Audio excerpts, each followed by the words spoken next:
জন্য মুহতাজ নয়, ওনাদের মাজারে তোমার ভালো লাগে না তুমি যাও না, জিনার ভালো লাগবে উনি যাবে, যিনি যাবে উনি নিয়ামত পাবে, তুমি যাবে না তোমার ভালো লাগে না, এটা তোমার এখতিয়ার। সেজন্য তুমি শাহ আমানতের মাজারে আগুন দিতে পারো না, শাহ মুহসিনের মাজারে আগুন দিতে পারো না।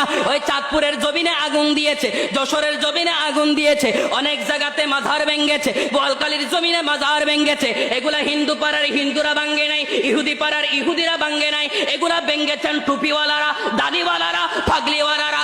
এ বন্ধুরে, তোর পাগড়িটা এনেছিল ওই মাজারওয়ালারা, তোর মুখে দাড়িটা প্রতিষ্ঠিত করেছে মাজারওয়ালারা। তুই যে শরীরে জুব্বা পরেছ, জুব্বাটা প্রতিষ্ঠা করেছিল রসুলে পাকের সুন্নাতের পয়গাম দাওয়াত নিয়ে এসেছিল এই মাজারওয়ালারা। কুরআন পড়ো সুন্দর কণ্ঠস্বর দিয়ে, এই কুরআনটা এখানে এনেছিল মাজারওয়ালারা।